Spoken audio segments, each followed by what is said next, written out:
Before we start, we thank our guest resource persons and witnesses for understanding why we had to postpone the previously scheduled hearing on October 28. Ito ay upang matulungan bumangon muli ang ating mga kababayan na lubhang nasalanta ng Bagyong Christine. Narito tayo ngayong araw upang talakayin muli ang issue ng pondo ng bayan.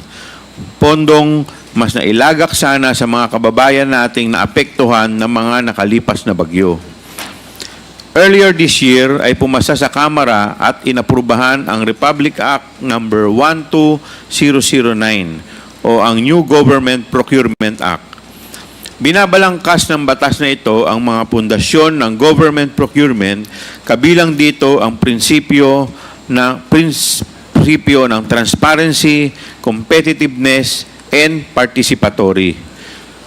Ngunit pagdating sa confidential funds, binabalanse ang prinsipyo ng transparency sa national security. Kung kaya't kapag confidential funds na ang pinag-uusapan, hindi basta-bastang nalalaman kung saan ito ginagamit at kung kanino dapat bumili. This committee, however, recognizes that confidential funds are necessary to ensure safety and national security. Ngunit dahil ang confidential funds ay natural na palihim kung gamitin, madaling maabuso ang paggamit nito, lalo na kung hindi mahigpit ang patakaran sa paggastos nito. Natural lamang na ang mga pagkakalooban ng confidential funds ay mga ahensyang mapagkakatiwala ang gagamitin nito para sa mga programang pangseguridad ng bansa. Ito ang pakay ng inquiry ng komiting ito. Inaalam natin kung, number 1, saan at paano pwedeng pagsamantalahan ang confidential funds. Number 2, ano ang ahensya ng pamahalaan ba ang karapat-dapat pagkalooban nito? At ang ikatlo, ano ang dapat ilagay sa batas upang maiwasang maabuso ang paggamit nito upang protektahan ang kaban ng bayan mula sa mga abuso? Ganun na lamang ang pagkadismaya marahil ng karamihan sa mga natutuklasan natin dito sa House Blue Ribbon Committee. Nakita natin dito kung paano ginamit at ginastos ng Office of the Vice President at ng Department of Education ang pondong kompidensyal na ipinagkaloob sa kanila sa mga taong 2022 and 2023. Marahil, pwede nang masabing improper ang gamit sa confidential funds ng mga ahensyang ito. Upang mas mabigyan pa tayo ng linaw, nararapat na masagot ang katanungang ito. Anong nangyari sa pera ng taong bayan? Masasagot lamang ito ng dalawang tao. Una, ang head of agency, which in the case of both the OVP and the DepEd is the Vice President. At ikalawa, ang Special Disbursement Officer, SDO, na sila Miss Gina Acosta para sa OVP at Mr. Edward Fajarda para sa DepEd. Ngunit ni isa sa mga ito ay hindi nagpapakita sa atin. Pakita po yung slides. Your Honor, the Information Technology Department is having difficulty in flashing it. There you go, Your Honor. Dito po makikita po natin yung dalawang slides na nagpapakita po ng matrix kung paano po ginamit ang 2022 and 2023 OVP and DepEd confidential funds na na-release, in-encash at niliquidate ng Vice President at SDOs. Indicate other signatories to the DVs, checks, LRs and ARs and their relationship to the VP. Ang tumitestigo lang sa ating investigasyon ay sina former USEC Gloria Mercado at USEC Annalyn Sevilla mula sa DepEd, ang dating SDO ng DepEd na si Edward Fajarda ay napag-alaman naming lumipat na sa OVP. Hindi maiiwasang magtaka ang iba na bakit OVP at DepEd lang ang nakasalang sa usapin ng confidential funds. We have to start somewhere. At dahil nasimulan na natin ito, nakita natin na ang mga kaduda-dudang justification sa gastos para sa safe houses worth 16 million for 11 days at 15 million para sa youth leadership program kung saan pondo naman pala ng Philippine Army ang ginamit. Our inquiry does not end with 15 or 16 million or 73 million. Sa totoo lang, 612.5 million ang kabuuang halaga ng confidential fund ang ibinigay sa OVP and DepEd sa loob ng 2 taon. Dito po makikita po natin ang graph showing disbursement to OVP and DepEd totaling 612.5 million. Nasaan na ngayon ang 612.5 million? Sino ang gumastos nito at para saan ito ginastos? Dahil dinisalaw ng COA ang 73 million confidential funds ng OVP, ating siniyasat kung bakit ito nangyari, saan napunta at paano ito ginamit. Ngunit kung susumahin ang lahat ng confidential funds ng OVP at DepEd, ito ay abot sa higit kalahating bilyong piso o 612.5 million. Base sa salaysay ng mga testigo at mga dokumentong nakalap, lumalabas na pawang hindi ka panipaniwala, haka-haka o gawa-gawa lamang ang mga proyekto at programang pinaglaanan at ginastusan ng confidential funds. Kumbaga, bogus, dahil hindi may paliwanag kung saan ito talaga napunta.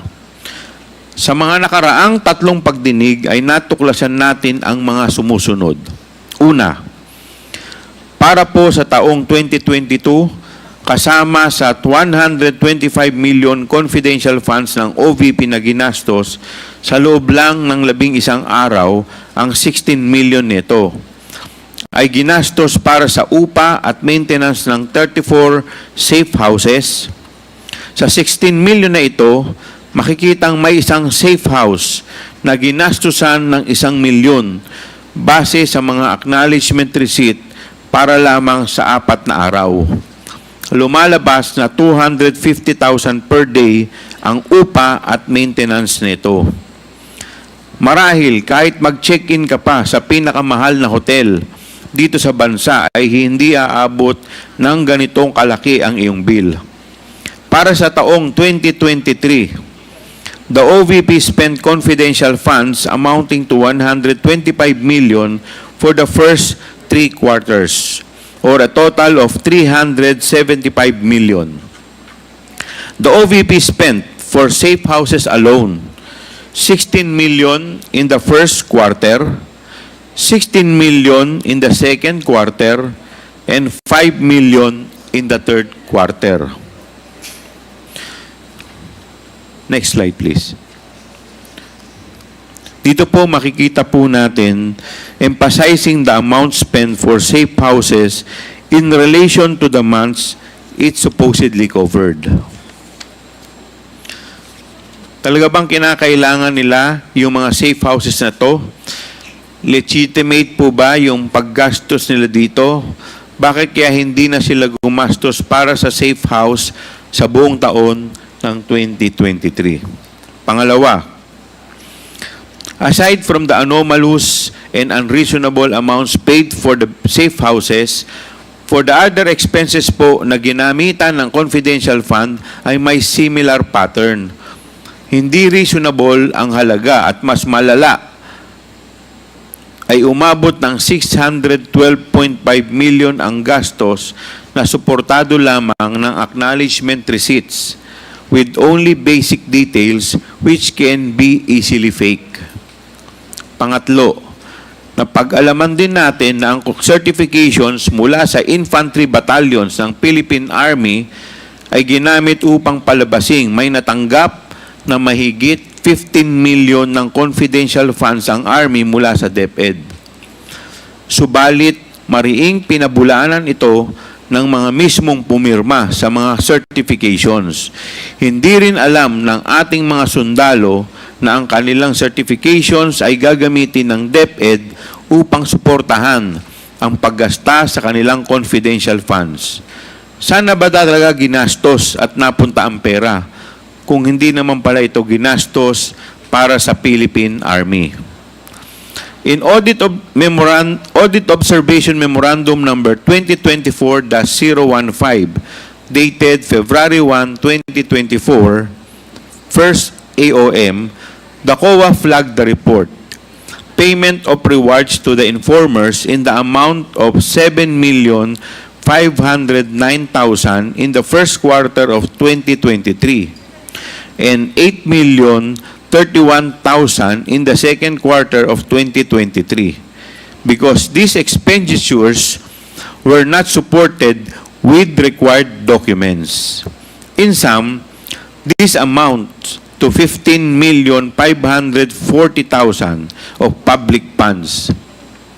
Walang ebidensya kung saan ginastos at walang konkretong pagpapatunay na ito ay pinamigay bilang kantimpala sa mga taong nakapagbigay ng mahalaga at makatotohanang impormasyon maprotektahan ang ating mga kabataang estudyante.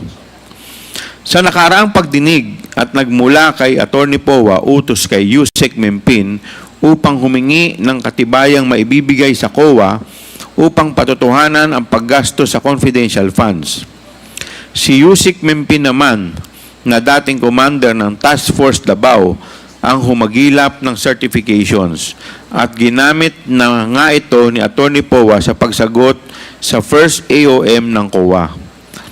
Sinabi ni VP Duterte sa kanyang letter dated April 17, 2024, first AOM response na hinanda ni COS Powa, the 15,540,000 was used for financial rewards given to informers for leads and or integral information received, which supposedly allowed the DepEd to formulate narrowly targeted programs, information campaigns, and intervention against recruitment, violent extremism, and other criminal activities in specifically identified communities. Pinapalabas sa sulat na kabilang sa mga programang kanilang finormulate ay ang Youth Leadership Summit o YLS, and Information Education Campaign, IECS. Ngunit ito ay tahasang pinabulaanan ng mga AFP officers na pumirma sa mga certifications na hiningi ni Yusek Mempin.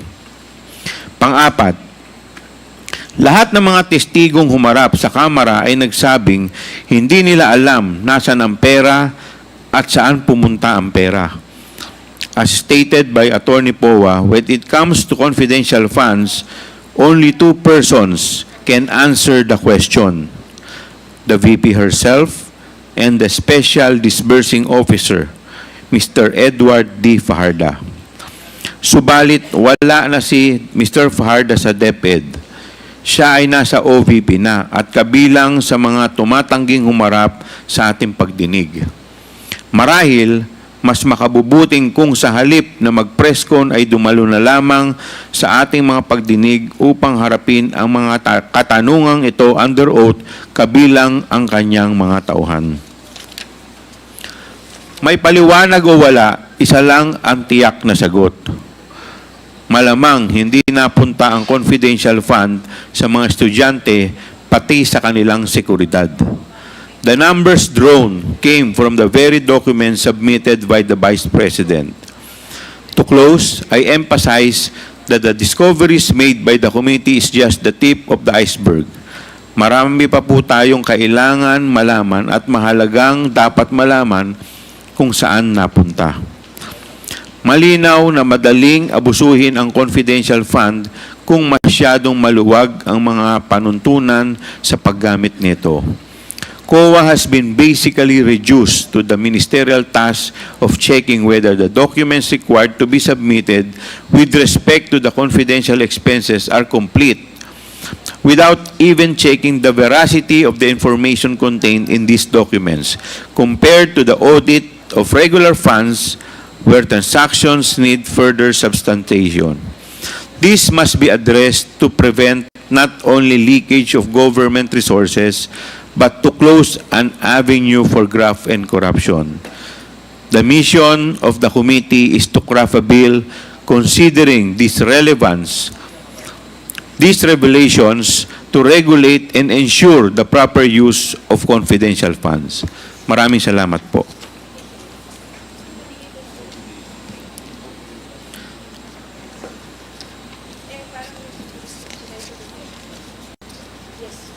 I now call on the COMSEC to provide the committee an update on the invitations, requests, correspondences, submissions, and compliances. Thank you, Your Honor. Before that, I would like to recognize the presence of our member, Honorable Loreto S. Amante of the 3rd District of Laguna, and Honorable Arnan C. Panaligan, 1st District of Oriental Mindoro. Your Honor, for today's attendees, we have invited Colonel Raymond Dante Pila Chica of the VPPSG. However, he sent his regrets, stating that he cannot attend due to prior equally important commitment. Mr. Morales is also the same, Your Honor. He cannot attend today. The Land Bank of the Philippines was invited. They have sent a list of their delegates. AVP Nanita Camposano, DOTC branch, DM Joyce L. Eclavea, DepEd branch, Attorney Rafael Christopher L. Yap, Special Legal Concerns. However, they are still not physically present in this hearing, Your Honor. We are also in receipt of the position papers of the Office of the Vice President from the individuals who were subject of the subpoena ad duces tecum and from the invitees coming from the satellite offices, Your Honor. They are not present in today's hearing, Your Honor. The Department of Budget Management and Management were also invited. However, they have a hearing in the Senate today and expressed their regrets in at today's hearing, Your Honor. For the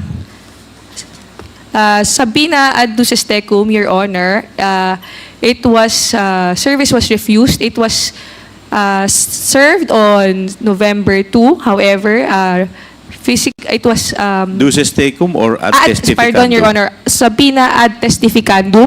The Legislative Service Bureau of the Congress tried to physically serve it on November 2 to the DepEd. However, service was refused by the agency security, stating that they are no longer connected, particularly the spouses, Edward D. Fajarda and Attorney Sunshine Chari A. Fajarda.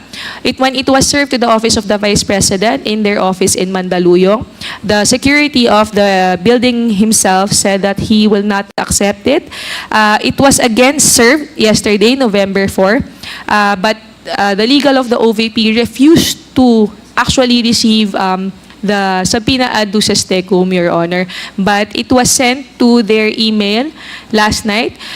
Please do note that the hearing was of October 28 was postponed due to the Typhoon Christine, as earlier stated by Your Honor. Thank you, Your Honor. Mr. Chair, Yes, the chair would like to recognize the senior vice chair, who is, Bienvenido Abante. just would like to find out who is the one that did not accept the letter and what is his position? COMSEC, please answer the query of Congressman Abante.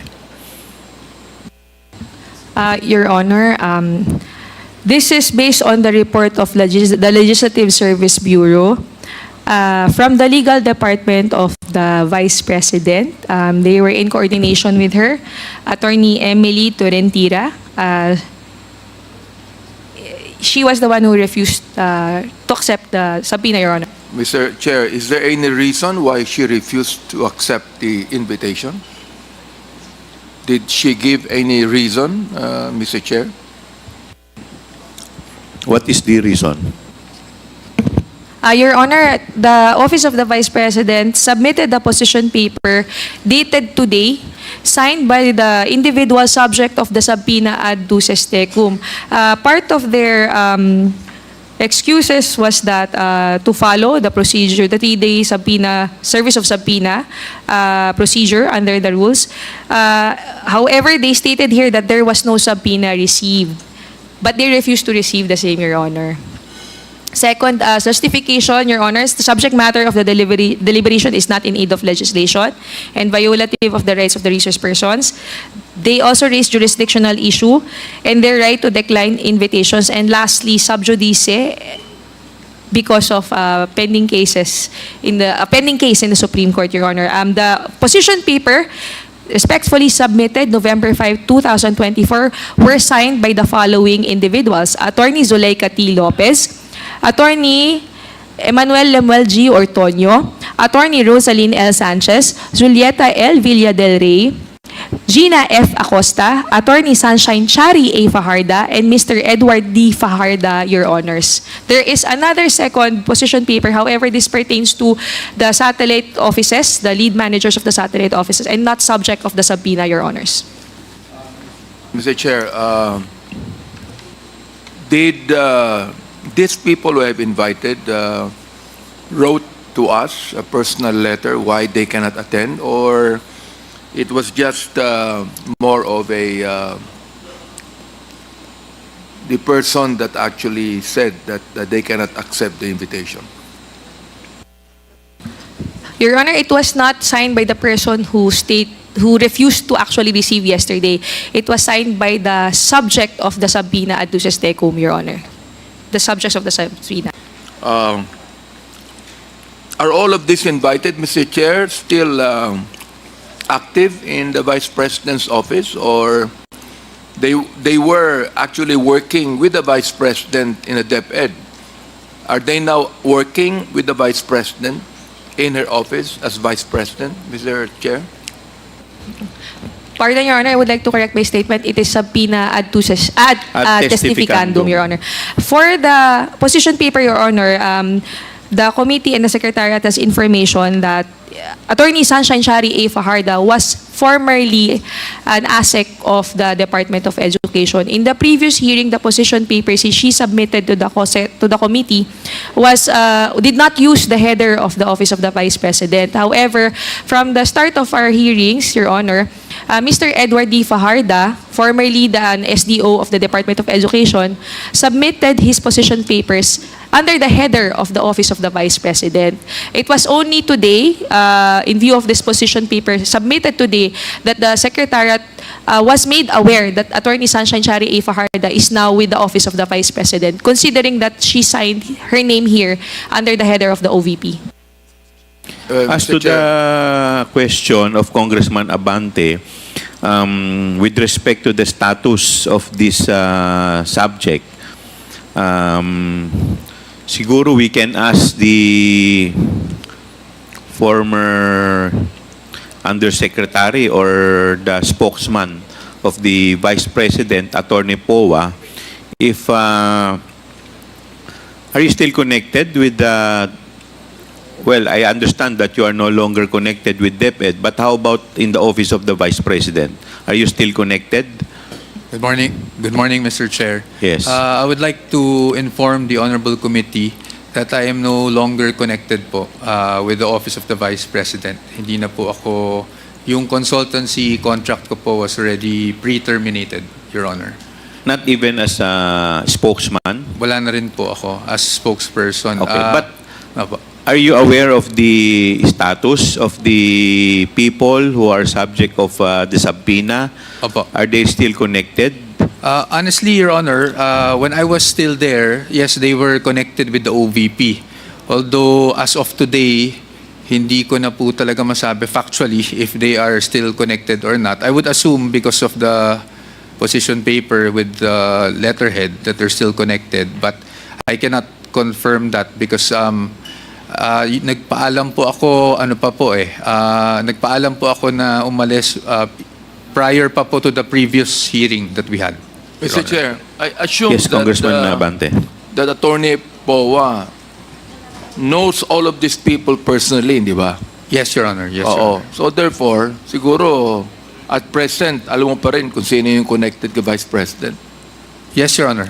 Who are those people still connected with the Vice President? Your Honor, as far far as you know it. as far as I know, those people are still connected with the Vice President. Although as of today, I really do not have personal knowledge. But as far as I know, they are still connected with the OVP. Mr. Thank you Chair, po. how about Ms. Lopez? Is she still connected? As far as I know, Your Honor. Mr. Gonzaga? Gonzaga. Yeah, Emmanuel Gonzaga Ortonio. Yes, Your Honor. As far as I How know. about Rosalyn Ladores Sanchez? As far as I know, Your Honor. Same. Gina Acosta? I don't have any interaction po with her, but when I was there, yes, I know that she was connected with those. About Julieta Villa del Rey? As far as I know, Your Honor. Edward Fajarda? Yes, as far as I know. And Your Honor. Sunshine Chari Fajarda? As far as I know as well, Your Honor. Mr. Chair, I would assume that if all of these are connected with the Vice President, it is the Vice President herself that asked them not to attend this hearing. So may I know if all these subject persons that were mentioned by the Honorable Abante are still, do you have any travel update?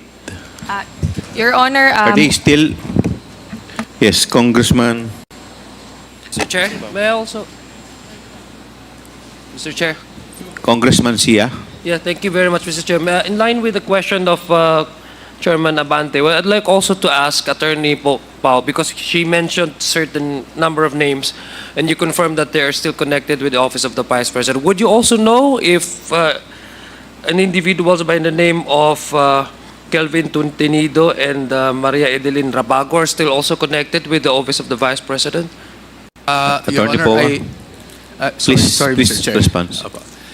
Your Honor, I am not familiar with them because when I was spokesperson, I only dealt with the upper management. Although yung Mr. Kelvin, I think I recall his name. Yeah. Although I cannot, in all honesty, say if he's still connected or not. When the time that you were connected with the Vice President, have you met these people?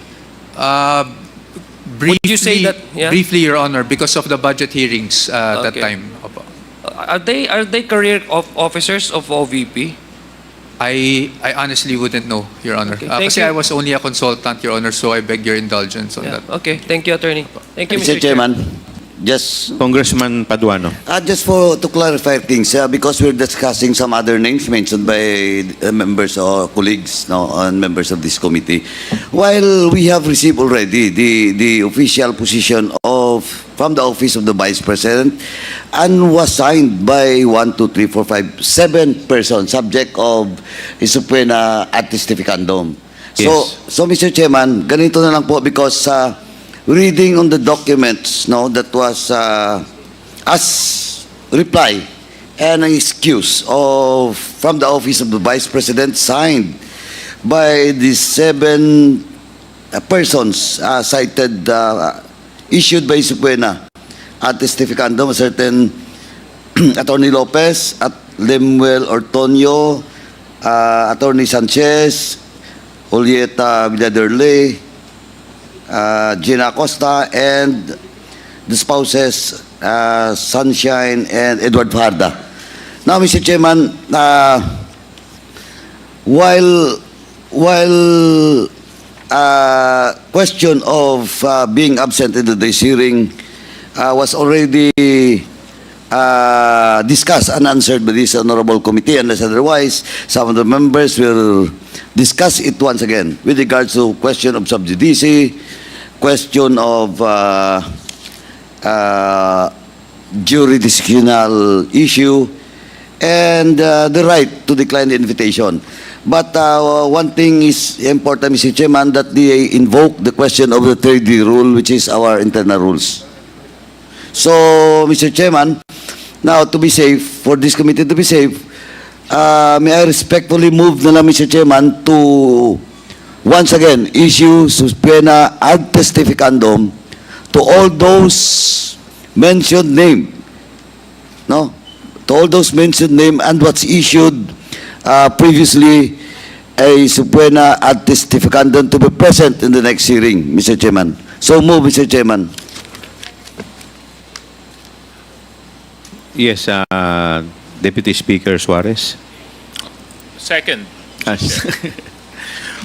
Well, actually, Mr. Chairman, yes, before, Congressman with the Paduano. indulgence of the members and the good chairman, Mr. Chairman, to expedite discussion with regards to the question, matters at hand, may I just respectfully submit, Mr. Chairman, my official position with regards to the position or reply by the Office of the Vice President, just to expedite discussion, Mr. Chairman. Just for the record, Mr. Chairman, I will just submit my position with regards to sub judice, with regards to question of the trade rule, and the four reasons why those 7 OVP officials are not present at this hearing. Thank you, Mr. Chairman. Mr. Chair, Noted. Yes, Congressman Abante. according to the committee secretary, these people At this Tipicandum. have been invited 4 times, but they failed to attend. As I am, I'm so glad for the kindness of Congressman Paduano in inviting them again for the 5th time. Now, Mr. Chair, if they will not come for the 5th time, then I might make a motion to hold them in contempt. Because this is the 4th time. This is unfair to these people here who have attended every time that they are called upon. And then we're just going to do nothing about these people here who have been invited 4 times. It's unfair for us too that we are here in this hearing, and these people are kept on insulting us, Mr. Chair. Mr. Chairman. Congressman Paduano.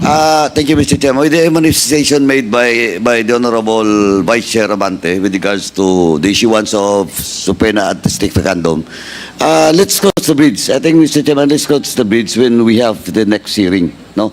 Tingnan po natin. But of course, we will just comply with our internal rules with regards to the trade rule. But question of due process with regards to invitation, Mr. Chairman, that is very clear that we have invited them for the 4 invitations. So I really join the sentiment of Vice Chair Abante, but as of now we cannot discuss about it since we have to comply with our internal rule. It is the trade rules, Mr. Chairman. Thank you. Yes, before I make my ruling, I would just like to make a short manifestation. I totally in agreement with the manifestation of Congressman Abante, and in fact, the fact that all the other resource persons are present in today's hearing, bakit naman po sila naka-attend? Yung iba hindi maka-attend. But of course, para po mawala na lang po yung mga agam-agam, and also to just like what Congressman Paduano said, to accommodate and in view of our 3-day rule, we will just reissue another subpoena with the stern warning that the next time that they fail to attend, we will be constrained to issue a much heavier penalty. Considering that there is a motion which was duly seconded by Congressman with Deputy Speaker Suarez, is there any objection? Hearing none, the motion is carried. Mr. Chairman. Yes, Deputy Speaker Suarez. Yeah, I just want to make a quick manifestation. Unang-una ho ay pinapangalawahan ko po yung posisyon ni Congressman Abante patungkol po sa mga taong iniimbitahan ng committee ito upang magbigay ng impormasyon, pagpapaliwanag sa mga usapin na pinag-uusapan natin.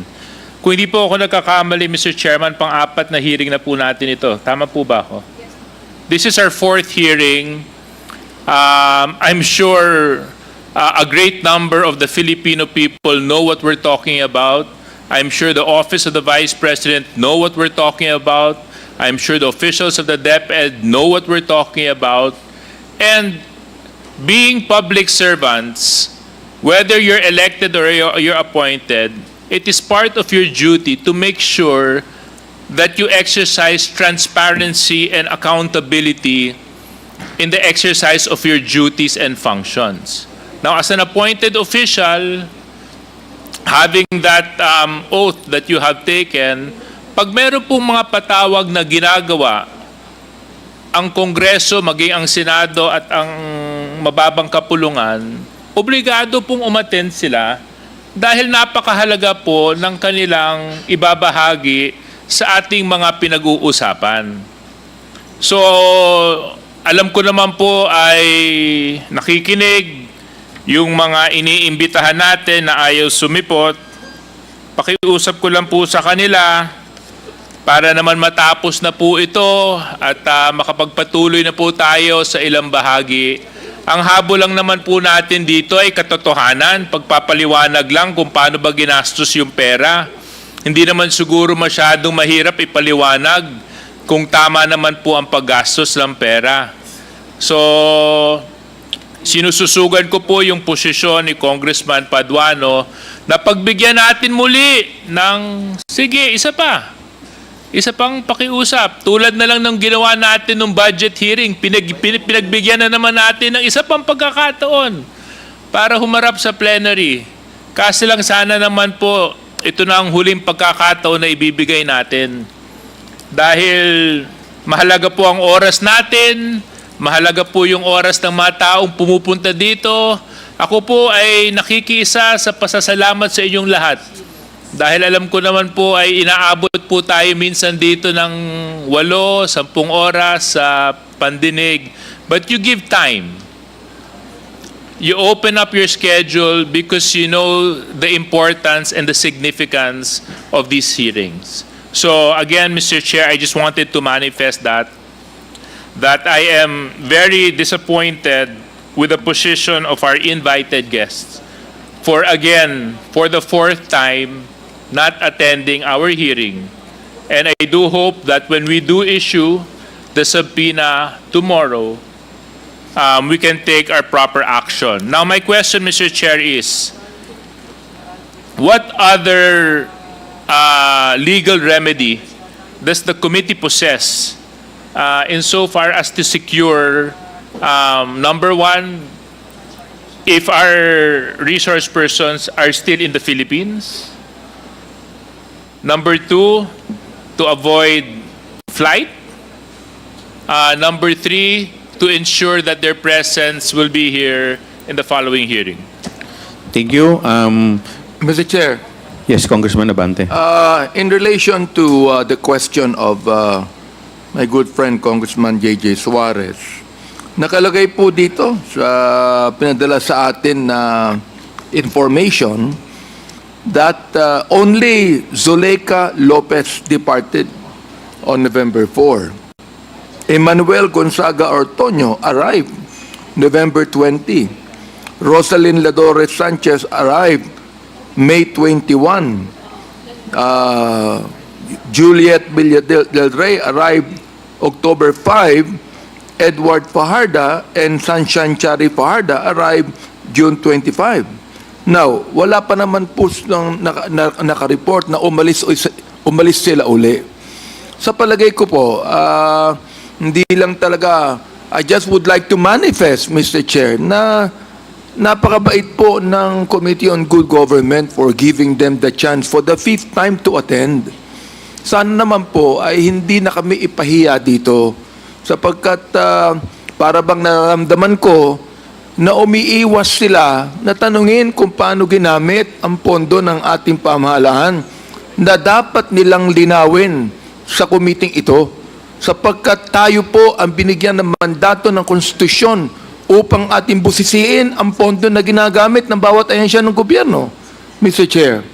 Kaya sa akin po, nakaka-disappoint sapagkat dapat ipaliwanag hindi lamang sa ating komite, dapat ipaliwanag sa taong bayan kung paano ba ginamit ang pondo ng taong bayan, Mr. Chair. Maraming salamat.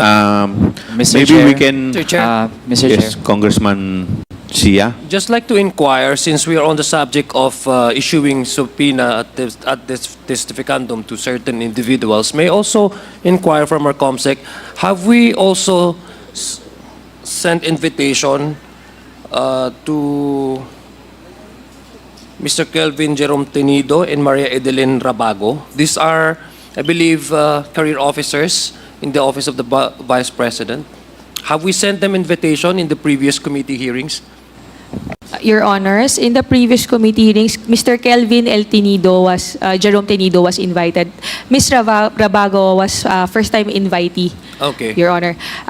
Your Honor, may I proceed with recognizing some members first, Your Honor? Yes, please. Thank you. Honorable Franz Pomarian, Deputy Majority Leader from the 3rd District of Quezon City, is present, Your Honor, as well as Honorable Ed Christopher Esgo, Deputy Majority Leader, 2nd District of Isabela, Your Honor.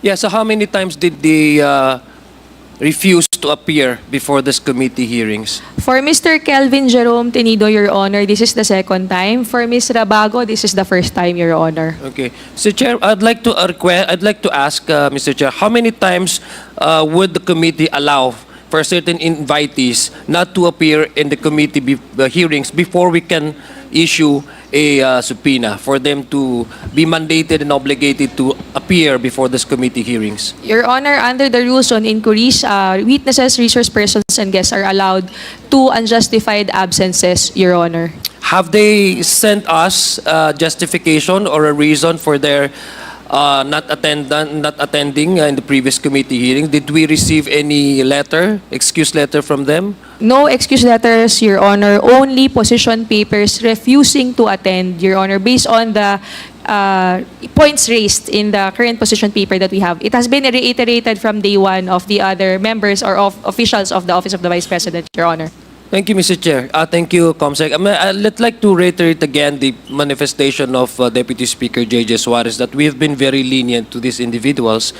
So if we have not received any justification of excuse letter for them not to attend before this committee, and I believe these individuals that I've mentioned have already been received invitation in the previous committee hearings, perhaps we can also, I would suggest to the committee that we can also include them, issue them a subpoena at testificandum so that they may be required to appear before this committee hearings, because I believe their testimonies would be material for this committee to arrive in a sound judgment once we file our committee report, para po maintindihan natin ng buo, comprehensively understand kung ano po yung pinag-uusapan natin dito. So, Mr. Chair, again, I would submit to the committee, to the chair, whether or not these individuals would also be included in the subpoena testificandum that we will be issuing in probably tomorrow, Mr. Chair. Mr. Chair. Yes, that's. But if not, if I would subscribe to the decision of this committee, to the chairman, since being that they have already refused to attend.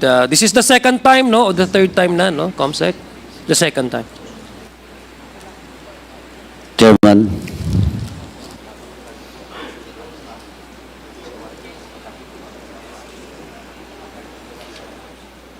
Is there any motion? Well, Mr. Chair, if given the I would move that these individuals be included in the subpoena that we will be issuing, Mr. Chair. This committee will be Is issuing. there any second to the motion? Is there any objection? Hearing none, the motion is carried. Thank you.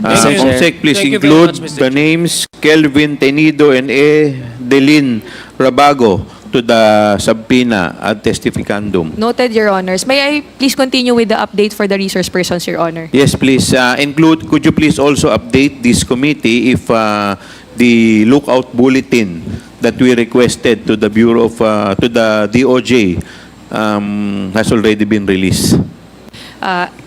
Yes, Your Honors. In coordination with the Bureau of Immigration who were invited today, Your Honor, however, they are unable to attend. Nevertheless, they sent to us the latest travel records of the person subject of the subpoena ad testificandum, which has been distributed to Your Honors. As to the ILB or Immigration Lookout Bulletin Order, I was updated by Attorney Vicente Ongcad of the Bureau of Immigration that they have not yet received an ILBO. However, per news reports, the request is already with the SOJ and is awaiting for his signature, Your Honor. Mr. Chair, Congressman Abante. perhaps it would also be better for us to invite Attorney Vicente Uncat to give us the information about these people that we have invited, on their travels, Mr. Chair. Please take note of the manifestation of Congressman Ongcad Comsec. Noted, Your Honors. It was actually Attorney Vicente Ongcad who signed the information, the travel records, Your Honor, in your hand. However, he is engaged right now. That's why, in an equally important matter, nevertheless, he sent this document, Your Honor, and he will be invited again in the next hearing, Your Honor. Lahat po ba itong subject ng ating subpoena ay nasa Pilipinas pa o meron anong mga travel record nila? Your Honor, per coordination or in coordination with Attorney Ongcad, all the 7 of whom we have requested travel records, only 1 left the country last night per information received. Attorney Zulaika T. Lopez entered the immigration gates of the airport last night at 7:31 p.m. Aboard flight PR 102 Manila to Los Angeles. But the rest are still in the Philippines. However, for Ms. Gina F. Acosta, considering that she has many multiple namesakes, the Bureau of Immigration is unable to provide information as to her latest travel records, Your Honor. Mr. Chair, Congressman Abante. what do you mean multiple namesakes? Ibig sabihin si Gina Acosta has a lot of aliases given? Your Honor, she may have had many kaparehong pangalan, Your Honor. Gina F. Acosta. Kaparehong Yes, pangalan. opo. Oo. Hence, the Bureau of Immigration requested for birthplace or any other distinguishing detail to be provided in order to obtain specific records for Ms. Gina F. Acosta of the OVP. Mr. Chair, mukhang maraming pera itong mga to dahil nagda-travel palagi. You know? Kaya uulitin ko po, uulitin ko, Mr. Chair, sapagkat medyo alam nyo, hindi rin nakakatuwa na makita na 4 na beses nang inimbitahan to. Samantalang nakalagay sa rules natin, 2 beses lang eh. And then afterwards, you could be able to issue a contempt order, no? Pero ito pang-4 na kayong hindi naka-attend, pang-5 ng imbitasyon to. So nakikita nyo ang kabaitan ng Committee on Good Government na pinapangunahan ni Congressman Joel Chua. So nais kong sabihin ulit, itong si Zuleika Lopez, Emmanuel Gonzaga Ortoño, Rosalyn Ladores Sanchez, Gina Acosta, Julieta Villa del Rey, Edward Fajarda, Sunshine Chari Fajarda. Huwag nyo naman kami hahamunin ang committee ito na mag-issue na kami ng contempt order sa inyo. Sana mag-attend na kayo. Ngayon pong inibitahan kayo ng pang-5 beses. Sapagkat alam ko naman, Mr. Chair, nakikinig itong mga taong to eh. Hindi naman sila ignorante sa hearing na ito. Nakikinig po sila dito. At kung narinig niyo po kami, nananawagan po kami sa inyo. Mag-attend na kayo sa next hearing po natin. At inyo natanggapin ang aming pagiging mabait sa inyo so far, Mr. Chair. Mr. Chair, may I be recognized? Congressman Alonto. Yeah, Mr. Chair, just a quick manifestation as well, just to re-echo the sentiment of our colleagues here, Chairman Abante. Mr. Chair, I noticed also the position paper that was sent to us by these resource persons that we have invited, that they have cited the Calida versus Trillanes case as ruled by the Supreme Court.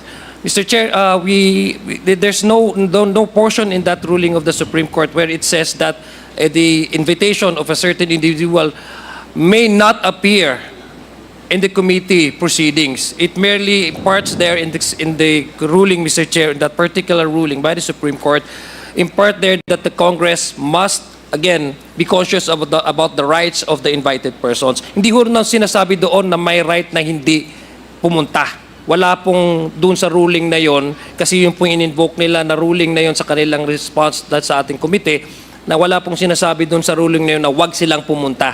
In fact, ang sinasabi lang po doon ay nire-remind at sinasabi sa Congress na maging conscious tayo sa rights ng mga invited persons. In fact, Mr. Chair, refusal to attend a committee hearing, Mr. Chair, constitute a violation under the revised penal code doon po sa Article 150 na ang penalty nito ay aresto mayor.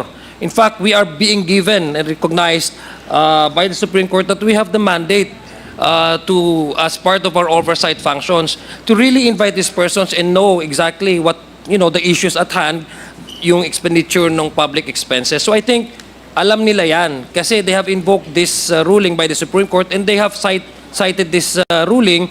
I'm sure they have also consulted the lawyers. Kung if they keep on refusing attending these committee hearings, alam po ng mga abogado nila yan, na in fact, it's under po dun sa revised Penal Code Article number 150, talagang meron pong penalty dyan sa refusal doon sa mga invitation ng mga proper na binigyan ng mandato ng Constitution na mag-investigate at mag-inquire at mag-hold ng mga committee hearings such as what we're doing right now. So just to add context to the manifestation of Congressman Chairman Benny Abante po, na dapat po alam po nila yan, because they have to consult their lawyers and they must appear before this committee hearing, Mr. Chair. Mr. Chair. Yes, Congressman Manuel, you're recognized. Thank you, Mr. Chair. Mr. Chair, in connection din doon, dahil more than one time sinight sa position paper ng mga opisyal ng Office of the Vice President yung Calida versus Trillanes noong 2019. Mr. Chair, it is very disappointing for public officials representing the second highest office sa bansa natin na chine-cherry pick ang mga desisyon ng Supreme Court. Mr. Chair, in addition sa nabanggit ng colleague natin, kaya naman tayo umabot sa subpoena ad testificandum at hindi na lamang simpleng imbitasyon kasi yung mga input na gusto nating makuha mula sa mga opisyal na pangalanan ay crucial na mga impormasyon at hindi na lamang optional or add-on na mga impormasyon in line with the topics of our investigation or inquiry.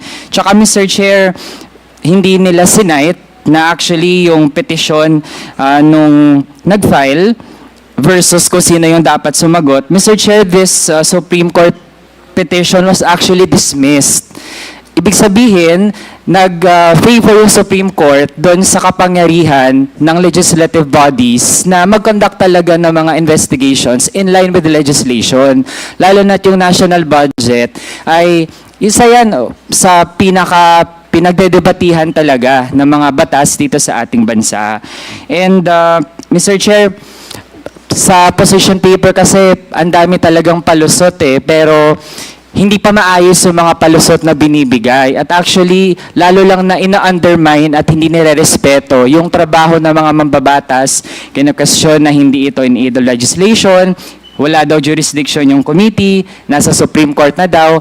Pero then again, maging yung Supreme Court, kinikilala nga yung ating responsibilidad. Kasi we owe it to the people na talakayin yung ganito mga topic, lalo na pera ng bayan yung nakataya.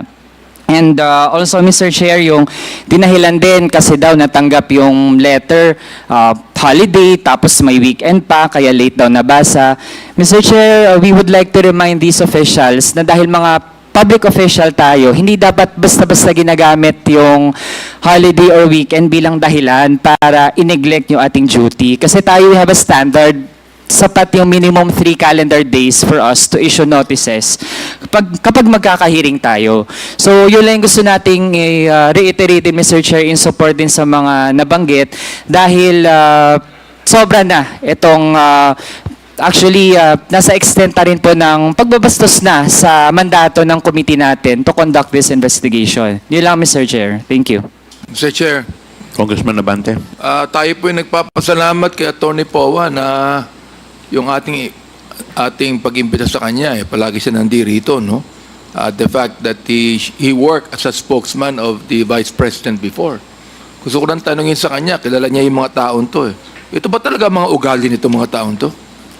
Palagay mo, Tony Chua, ito ba talaga ugali ng mga taong ito? Mr. Chair, Yes. Your Honor, Attorney Powa, you recognize. I hope you would forgive me, but I cannot comment po on that. No? I'm sorry po. Well, I'm just so glad, Mr. Chair, that Attorney Powa do not have this kind of an attitude also. Thank you very much. Mr. Chair. Yes, Mr. Chair. Congressman Luistro.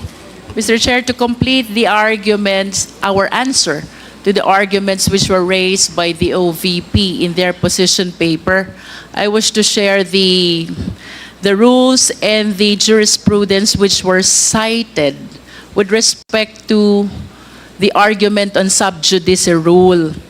Isa po sa mga dahilan na ginagamit ng OVP why they refused to attend our inquiry in aid of legislation is the rule on sub judice. By this, we are prevented from making any comment or disclosures pertaining to judicial proceeding which may directly or indirectly impede, obstruct, or degrade the administration of justice.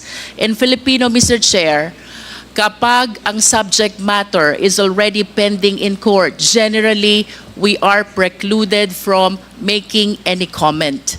However, Mr. Chair, maliwanag po ang parameters when the sub judice rule may apply.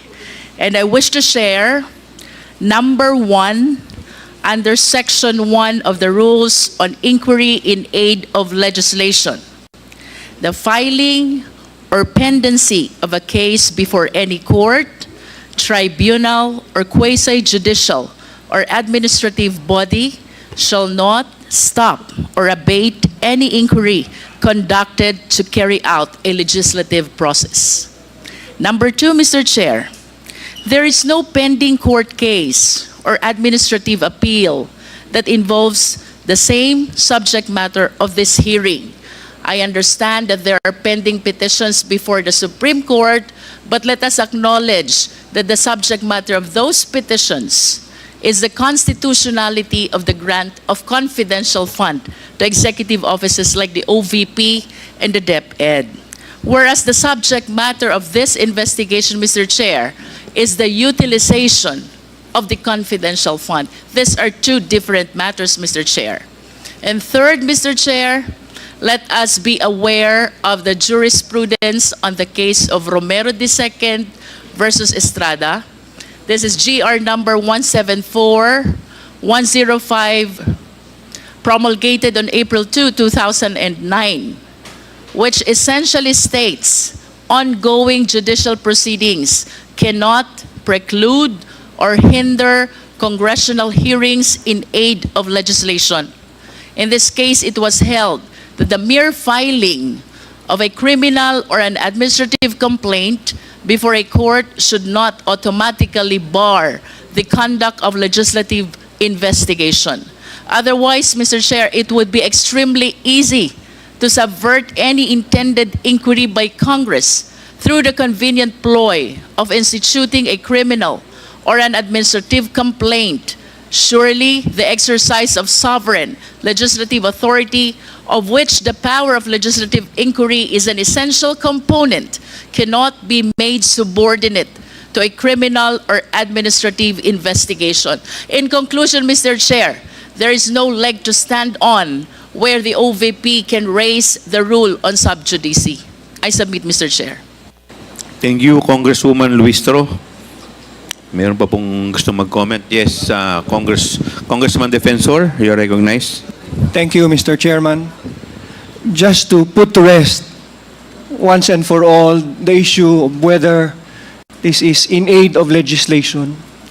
This is clearly in aid of legislation because ang pera na ginamit ng OVP at ng DepEd is funded and forms part of the single most important legislation passed by Congress every year, and that is the annual budget or the General Appropriations Act. Walang pwedeng magsabi na ang pondo na binibigay sa mga ahensya ng gobyerno kapag iniimbestigahan ng committee ito is not part of in aid of legislation, because we legislate the funds that we give to all agencies and instrumentalities of government, and it is for us to determine through our oversight and this committee whether we will fund it again, whether we will repeal it, or whether we will not no longer fund these programs through these confidential and intelligence funds. So I hope that is clear to every Filipino na in aid of legislation ito kasi part ito ng annual budget or General Appropriations Act taon-taon. Thank you, Mr. Chairman. Mr. Chair, Thank you, Congressman Abante. Recognized. I fully agree with Congresswoman Luistro and Congressman Defensor on what they said. Ito po ay pinapanood ng taong bayan na kinakailangan maunawaan po nila na itong pondong ito, whether confidential po ito o hindi, nagastos na po ito. Hindi pa ito gagastusin, nagastos na ho ito Ang nais nating malaman kung paano ito nagastos. Tungkulin po natin yan sa committee ito na alamin upang malaman po ng taong bayan na yung paggastos po ng pondo na nanggaling sa mga taxpayers ay tama at naaayon sa mandato na ibinigay sa office ng pangalawang Pangulo. Kaya nga po iniimbitahan natin itong mga taong ito na nakakaalam ng mga pondong ito. Ako naman po medyo naaawa na rin sa ating members ng COA na naririndi na sa mga katanungan natin. Talagang dapat pumunta na po ito. Kaya gusto ko rin i-air ang warning na ito muli. Pag hindi pa sila nagpunta sa panglimang pagkakataon, ako na po ay magmo-motion to issue a contempt order on them. Maraming salamat po, Mr. Chair. Thank you, Congressman Abante. May I be recognized? Yes, Comsec, you're recognized. Thank you, Your Honor. We recognize the presence of Honorable Ernesto M. Jonicio Jr., Member, 1st District of the City of Manila, as well as Honorable Jonathan Keith T. Flores, 2nd District of Bukidnon. Your Honor, present as well today are representatives from the Land Bank of the Philippines, AVP Nanita Camposano of the DOTC branch. Ma'am, may you please raise your hand? Present, Your Honor. DM Joyce L. Eclavea, DepEd branch. And Attorney Rafael Christopher L. Yap, Special Legal Concerns Department. Present, Your Honor. That's it. Nakapag-take na po ba sila ng oath? No, Your Honor, they are new invitees, Your Honor. Yes, pwede po bang paki-administer yung oath, Comsec? From the representatives of the Land Bank, kindly stand up. Okay. Please raise your right hand. Do you swear to tell the truth, the whole truth, and nothing but the truth in this inquiry? So help you God. Thank you, Your Honor. The oath has been administered. Thank you. We will now proceed to our next item in the agenda, the continuation of the deliberation. We will first call on the first interpellator, the Honorable Congressman Rog Gutierrez. Yes, you are first to interpellate. Thank you, Mr. Chair. Yung mga gusto pong, for a while, Congressman, yung mga gusto pa pong Congressman na magpalista lang po, lumapit lang po kay Comsec. Thank you po. Please continue, Congressman Rog. Thank you, Mr. Chair.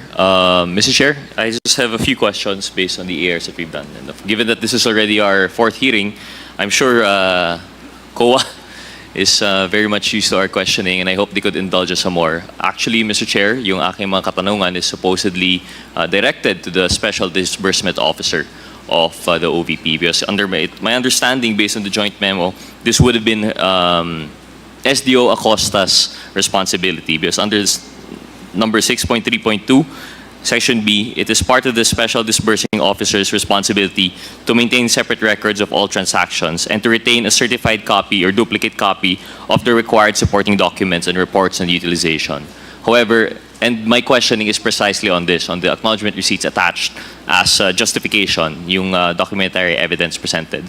However, given that the SDO Acosta is not around, I guess we'll be forced to at least to get this, some of the answers, I'll be forced to ask the COA. So with that, Mr. Chair, I'd like to direct my questions perhaps to Attorney Camora from the ICFAO, if they would be so kind to indulge. Just as to add context po, no, Attorney Camora. We know po that the confidential funds are special in the sense that they respond to, they pertain to a certain purpose only allowable under the Joint Memo Circular. But this does not mean that this is a blank check po, no? It's not a blanket authority that it could be spent without justification. Would that be a fair statement po? Attorney Camora, you're recognized. That is correct po, Your Chair. So, Mr. Chair. in line with that and in line with the requirements of the COA, you would ask actually for liquidation reports. Although it's special in the sense that it is directed only to the chairman of the COA, you still have the ICFAO to study this. And in fact, it is the ICFAO who gives the AOMs the notice of disallowance and the notice of credit in relation to confidential fund spending. Is that correct, Mr. Chair? That is correct, Mr. Chair. So, Mr. Chair, given the, maybe no, I have a timeline again of the 2022 confidential fund usage of the OVP. If I understand correctly, it was disbursed within 11 days. This was for December of 2022, and the basis of the funds was a transfer from the contingent fund. But there was an AOM issued by your office. Anong date po nito?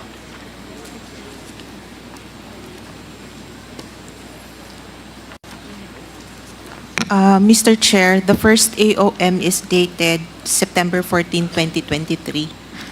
So for the 2022 confidential funds, September 2023 yung AOM. And the response by the Office of the Vice President was received around what time po kaya? It was received by the ICFAO on October 19, 2023, Mr. Chair. October 2023. And one of the findings there was insufficient the DEPs po, no? And this would be pertaining to, in support of the liquidation reports, yung ating mga acknowledgement receipts. Because compared to usual spending by government wherein we actually need official receipts, kapag ang pinag-uusapan po ay confidential or intelligence funds, because precisely confidential dapat yung usage nito, it is sufficient to submit acknowledgement receipts. Tama po ba? Mr. Chair, since the requirement is documentary evidence of payment, not necessarily official receipt. Correct. So they could submit acknowledgement Attorney Camora, receipts. pwede pong pakilakasan po ninyo yung boses ninyo.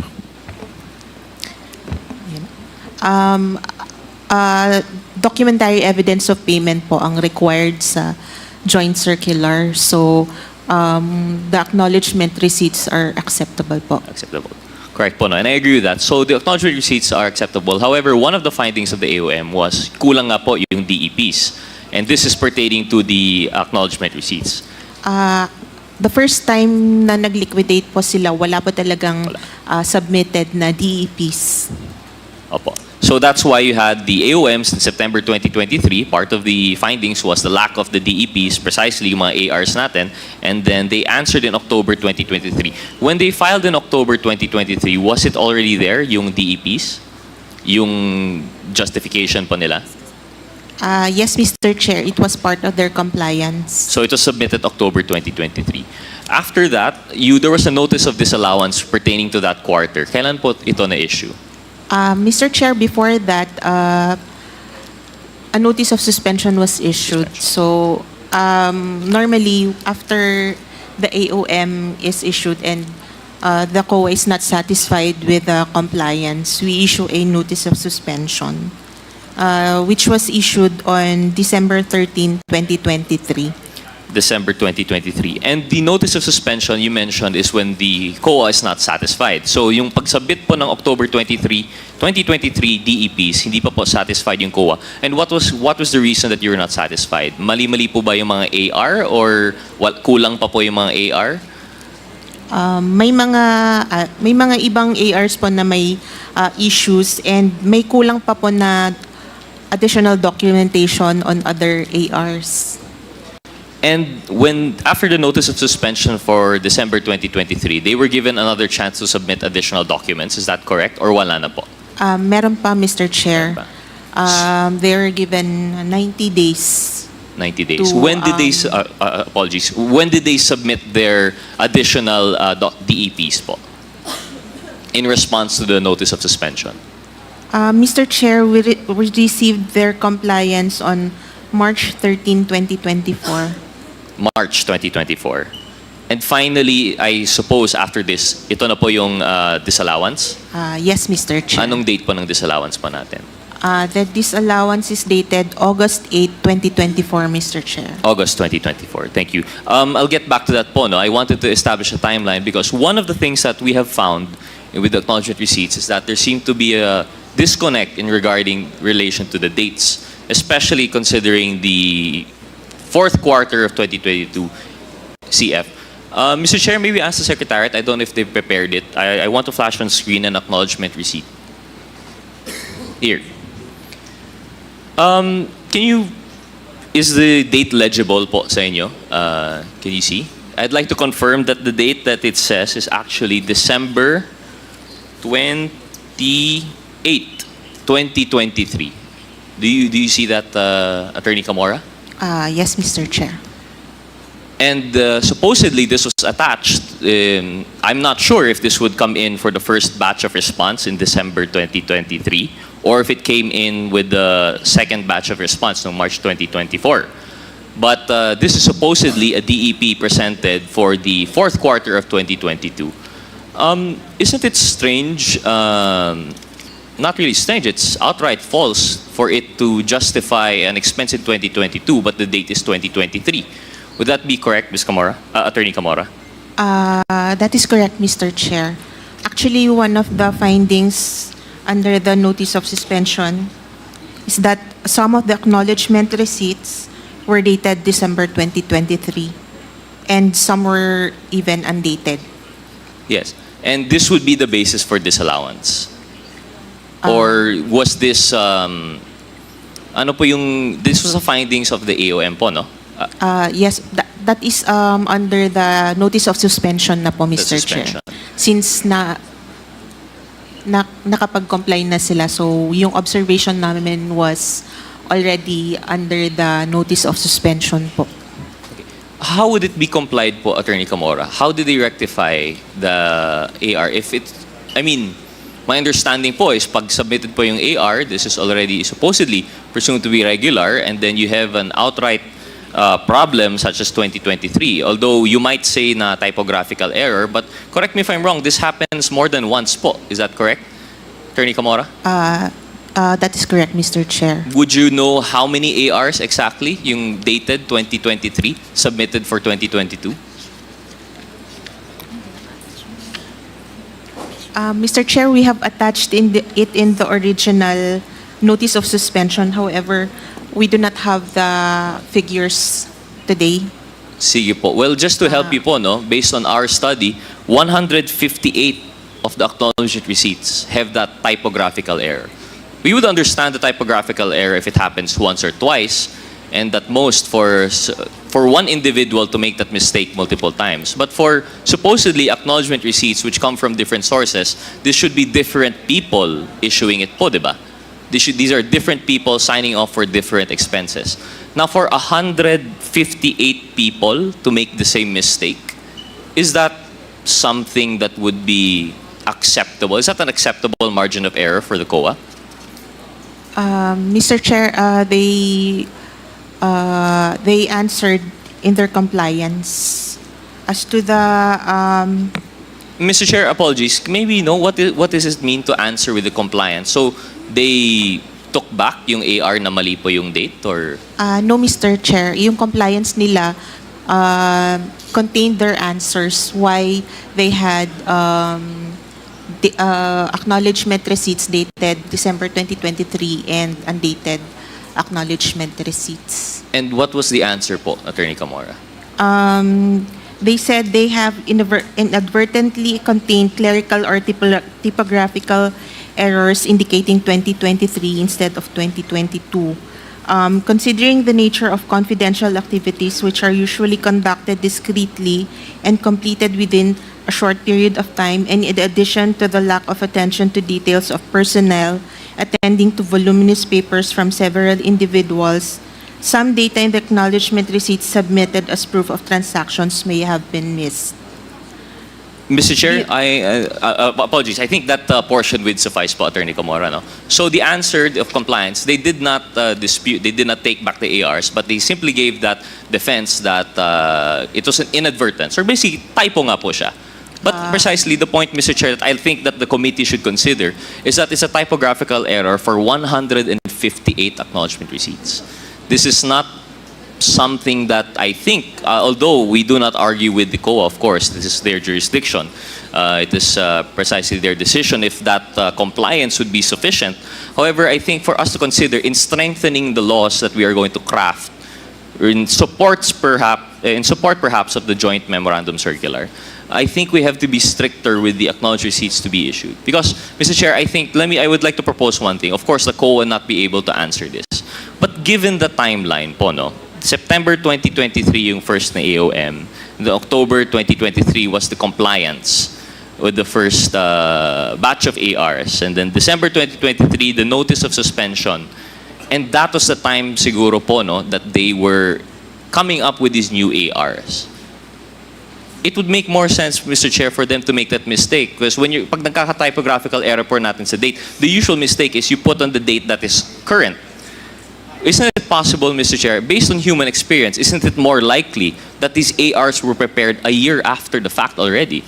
That they were prepared in December 2023, because this precisely coincides with the date in which they submitted the second batch of the ARs. I don't think, Mr. Chair, this was a mistake that was committed in December 2022. This was a mistake that was committed after the fact, after the AOM, and after the notice of suspension, when they were rushing to comply with yung mga butas po na lahat ng COA. I think this is something that the committee should consider, especially when it comes to the compliance with the COA. We are not faulting the COA, of course, and we respect them. This is their jurisdiction. But one thing that we understand, that we see from the COA, is that generally they are not really ministerial, but they would err on the side of caution rather than put themselves in the place to, exercise discretion regarding the disbursements by any agency. Sa kanila po, as long as complied yung DEP, and as long as there's an explanation, they would accept it. However, I think the COA has to go above and beyond that requirement. Because, Mr. Chair, just to highlight also how spurious this seems and how bogus. If December 2022 po yung date dapat ng AR, tapos December 2023 yung date, it wouldn't even correspond to any confidential funds. It's not possible if ever the reasoning was nagkapalitan ng AR, because I understand that might be one of the excuses for inadvertence. Baka nagkapalitan yung AR for December 23 and December 2022. Pero wala pong December 2023. If we recall, the fourth quarter of the confidential funds for the Office of the OVP was never dispersed. They chose, although it was already included in the our General Appropriations Act, they chose not to disperse yung fourth quarter. So saan po na ilalagay itong December 2023 AR if, in fact, they would say inadvertence, nagkapalitan yan, or if they say typographical error naman, it wouldn't make sense. What's that doing in December 2022? 158 times po nangyari. More likely, this was the same mistake committed by perhaps a few persons, which raises the question, are these acknowledgement receipts spurious? Are they bogus? Are they false? In addition to that, Mr. Chair, I'd like to present another acknowledgement receipt. If the Secretariat could please flash yung November 1 po. Kong Rog, gusto ko lang linawin, 158 times na ang date ay 2023. Mr. Chair, based on what our office has found, 158 of the ARs corresponding to 23.8 million were submitted for the December, for the fourth quarter of 2022 disbursement, but they were citing 2023. Ang sabi nga po ng COA na ang citing the answer of the OVP is that inadvertence po. Ang dami naman pagkakamali nun. Kung magkakamali ka, dapat isa lang. sa 2023, last quarter, wala na silang confidential funds. So parang lumagpas yung kanilang liquidation. Sobra-sobra yung liquidation na nilabas nila. Tama po ba yung pagkakaintindi ko sa sinasabi ninyo? Well, Mr. Chair, your guess is the same as ours, but it could also be na these are ARs belatedly prepared. Okay. Sige po. Thank you po. Please proceed. Thank you, Mr. Chair. So, proceeding onward, maybe ask the Secretary to flash yung November 17, 2023 AR. Yun. Thank you. Attorney Camora, is it legible po? Can you see that the date is November 27, sorry, 2023? The 2022. November, I cannot see it. November 17, Mr. Chair? November 27 po, 2022. 27. Well, Attorney Commerce, apologies, perhaps di lang kita masyado sa screen, but on paper nakita po na November 27, 2022 po siya. If my understanding is correct, the AR should correspond to the period of the confidential funds actually dispersed and used. Tama po ba? So, although it is for the fourth quarter of 2022, this was submitted as an AR there, it should correspond to the 11 days of disbursement po that they actually had it. Because if I understand correctly, anong date nga po yung first, yung pag-issue nung check for the OVP confidential funds? Ano?